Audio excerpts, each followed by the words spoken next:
Last week, I wrote an article called Black Educators Share Their Thoughts on What Happens When White Women Cry in Schools. To view the full article, see the link in the box below.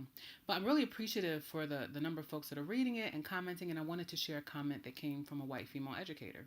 So she said, I've worked both in schools and in a community based intervention program meeting with youth at schools and home. I've seen firsthand how the feelings of white women with savior complexes come before the education and futures of black students. These are the same women sending black children out of the classroom when there's a behavioral issue, which is more often than not due to the fact that they are approaching the situations all wrong. I've seen children who respect their parents and families and thrive at home, and then they have difficulty in school because of the classroom approach and the fact that they do not have the same respect for a privileged white woman who knows nothing about them.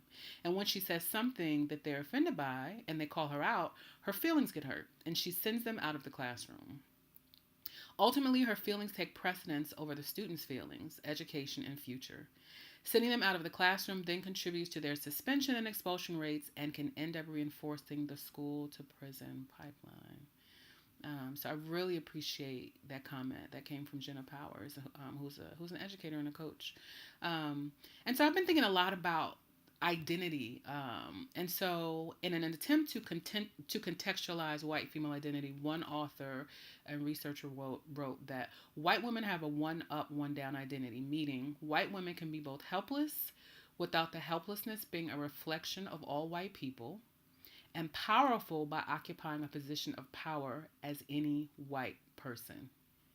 So they can be powerful and helpless, right? So then I thought about, as a black woman, then what is my identity, right? Like, how do I contextualize that using that same paradigm? Would my identity be considered one down, one down?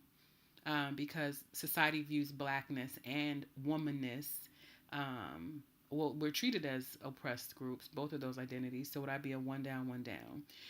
If that is true, the irony there is that there's no helplessness associated with my one down, right? It's like I'm supposed to be powerful and I can figure it out, as some of the folks said in the article, but I don't have the power, viewed by society. And then I thought about, what does this mean for black men, because maleness is traditionally considered a powerful identity, right? Like, so I would assume on the surface level that a black man is one up, one down, just like a white woman. He has the maleness, but then he has the blackness. So the blackness will be considered one down, the oppressed part of his identity, and then the maleness will be considered one up because it's considered powerful.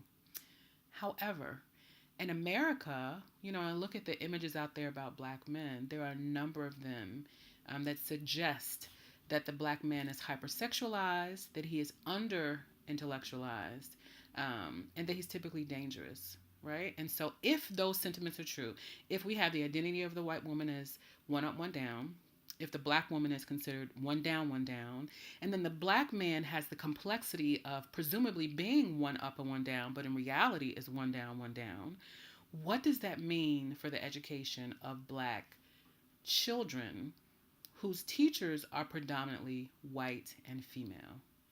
That is really the thing that I'm thinking about right now.